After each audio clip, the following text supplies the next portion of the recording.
Magandang araw mga bata. Handa ka na ba sa ating aralin sa araw na ito?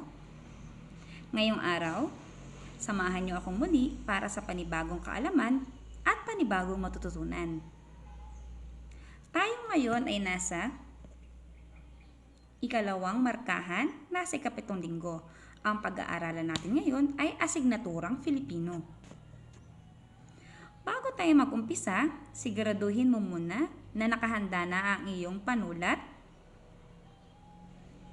ang iyong sagutang papel, gayon din ang inyong learner's material Fibot 4A para sa Filipino 4. Kung handa na, halina at mag-aaral tayo.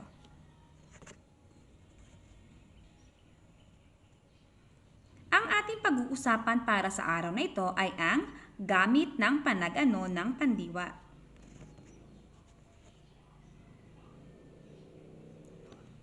Inaasahan na pagkatapos ng aralit na ito na magagamit mo ang panag-ano ng pandiwa. Pawatas, pautos. Makakapagsalaysay ng napakinggang usapan, makasusunod sa nakasulat na panuto at makasusulat ng panuto gamit ang diagram. Bago tayo magpatuloy, magbalik-aral muna tayo. Ano nga ba ang pandiwa? Sa iyong screen ay makikita mo ang dalawang bata, isang batang babae sa iyong ganang kaliwa at isang batang lalaki sa iyong gawing kanan. Ano ang ginagawa ng batang babae? Sinabi mo ba na siya ay kumakain? Tama ka.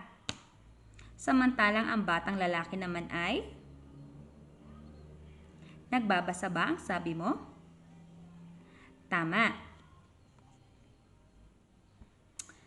Base sa mga larawan, masasabi natin na ang pandiwa ay bahagi ng salita na nagsasaad ng kilos o galaw.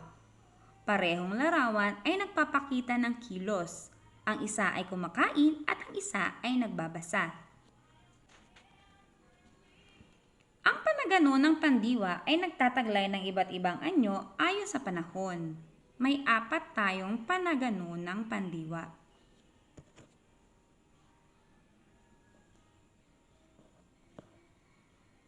Ito ang 4 na panagano ng pandiwa. Una, pawatas. Ito ay binubuo ng panlapi at salitang ugat. Walang panahon ang tinutukoy nito. Halimbawa, ang magsabi ng totoo ay kinalulugdan ng lahat. Ang salitang may salungguhit ay magsabi. Tama. Ibig sabihin, ang magsabi sa pangungusap na ito ay isang pandiwa. Ang ikalawang halimbawa ng panagano ng pandiwa ay ang pautos. Ito ay tiyak na panahon at ginagamit sa pag-uutos o pakiusap. Halimbawa, magkawang gawa tayo sa mga nangangailangan. Ang salitang may salungguhit ay magkawang gawa. Ibig sabihin, ang pandiwa sa pangungusap na ito ay magkawang gawa. Ito ay nagpapakita ng pag-uutos o pakiusap sa taong iyong kinakausap. Ikatlo,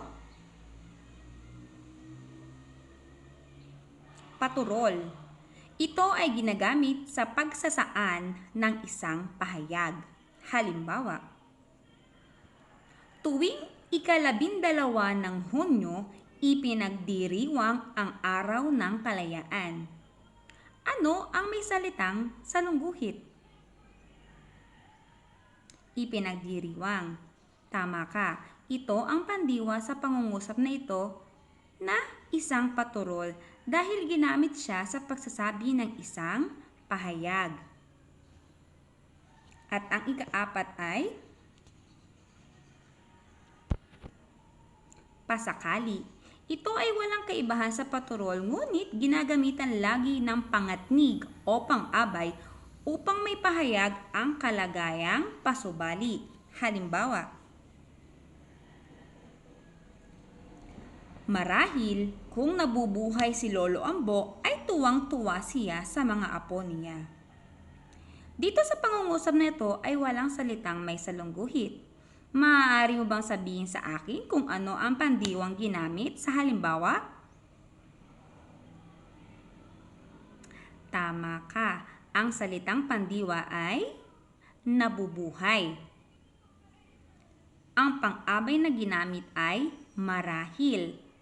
Ibig sabihin, walang kasiguraduhan ang halimbawang ginamit. Kaya siya ay isang pasakali. Ngayon ay pumunta tayo sa gawain sa pagkatuto bilang isa. Isulat mo ang mga pandiwa na ginamit sa bawat pangungusap sa iyong sagutang papel.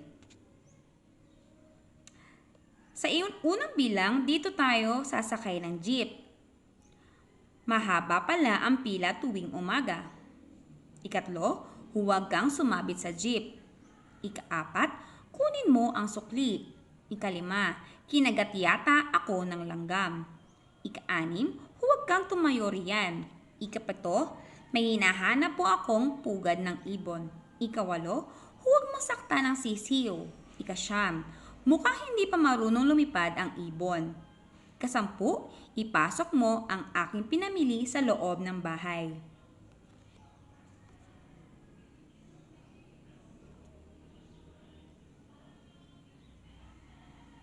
Para sa gawaing 2, basahin at unawain ang kwentong Mikay Masipag. Sa panulat ni Maria Leilani B. Bernabe. Mikay Masipag. Ako si Mikay. Ang tawag nila sa akin, Mikay Masipag. Sa umaga pagkagising, agad kong inaayos ang aking higaan at mag-isa na ako maglilinis ng aking katawan. Habang naghihintay ako na maluto ang aming almusal, tinulungan ko si kuya sa pagdidilig ng mga halaman sa aming hardin. Kapag si ate naman ay nakikita ko naglilinis sa loob ng aming bahay, tinutulungan ko siya sa pagpupunas ng mga mesa. Si tatay naman ay tinutulungan ko sa pagpapakain ng kanyang mga alaga manok. Pagkatapos namin kumain ng almusal, ako ay laging tagalinis ng mesa.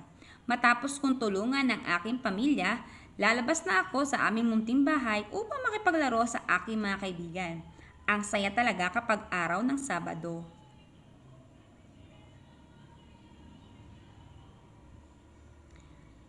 Gawain sa pagkatuto bilang 2, isulat mo sa iyong sagutang papel ang sagot sa mga sumusunod na tanong. Una, sino ang pangunahing tauhan sa kwento? Ikalawa, paano siya inilarawan sa kwento? Ikatlo, ano-ano ang patunay ng katangiang ito? Ika-4, bakit para kay Mikay masaya ang araw ng Sabado? Ika-5, ganito rin ba ang pakiramdam mo sa araw ng Sabado? Ika-6, ganito rin ba ang pakiramdam mo sa araw ng Sabado? Ipaliwanag ang iyong sagot.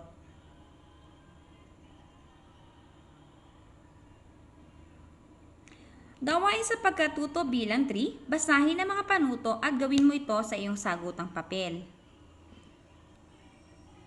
Gumuhit ng isang bilog. Sa loob nito, isulat ang pangalan mo. Kalawa, sa kaliwa ng bilog, gumuhit ng isang puso. Kulayan ito ng pula. Ikatlo, sa itaas ng bilog, gumuhit ng isang parihaba. Isulat dito ang isang bagay na ayaw mong gawin. Ika-4, sa kaliwa ng bilog, gumuhit ng isang parihaba. Isulat dito ang isang bagay na ayaw mong gawin.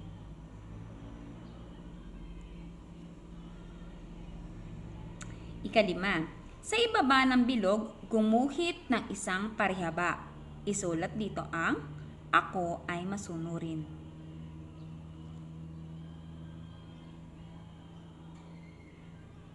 Sa iyong ginawa, sumunod ka sa mga panuto. Ngunit, ano nga ba ang panuto? ang panuto ay mga tagubilin sa pagsasagawa ng inuutos na gawain. Kadalasang ginagamitan ito ng panagano ng pandiwang pawatas, pautos, pagsasalaysay ng napakinggang kwento. Maaaring pabigkas o nakasulat ang mga panutong kailangan mong sundin o isagawa. Makatutulong sa maayos, mabilis at wastong pagsasagawa ng gawain ang pagsunod mo sa ibinibigay na panuto.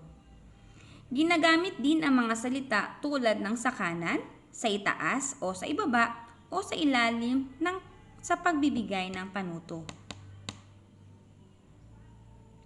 Para sa gawain sa pagkatuto bilang 4, gamit ang diagram sa ibaba, isulat ang mga panutong dapat mong sundin. Pumili lamang ng isang gawain at gawin mo ito sa iyong sagutang papel. Ito ang iyong mga pagpipilian. Sa A, paghuhugas ng pinggan. Sa B, pagsasaing ng bigas. At sa C, paglilinis ng bahay. Pumili ka ng isang gawain ikaw ay napakapamilyar para hindi maging mahirap sa iyo ang pagbibigay ng sunod-sunod na dapat gawin sa gawaing iyong napili. At narito ang diagram. Kung hindi sapat ang hugis na makikita mo, maaari mong dagdagan ito ng pang-4 o pang-5 hugis parihaba. At narito ang magiging batayan ng iyong gawain, ang rubric sa paggawa. Pamantayan, ang mga kriteriya ko ay nilalaman, presentasyon, wastong paggamit ng pandiwang panagano. Makakakuha ka ng 4 kung kumpleto at wasto ang lahat ng detalye sa paggawa ng napiling gawain.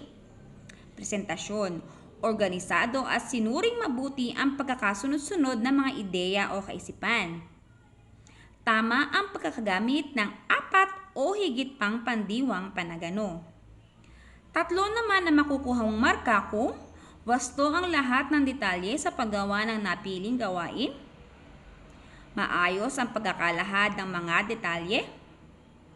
Tama ang pagkagamit ng 3 hanggang 4 na pandiwang panagano. 2 naman ang iyong makukuhang marka kung may ilang detalye na hindi dapat isama sa diagram. Hindi gaanong maayos ang inailahad na panuto, hindi gaanong maunawaan ang nilalaman. Tama ang 1 hanggang 2 na pandiwang panagano na ginamit ngunit may kakulangan pa. 1 naman ang iyong makukuhang marka kung maraming kakulangan sa nilalaman ng diagram. Hindi gaanong naunawaan ang nilalaman at mali ang pagkakagamit ng pandiwang panagano.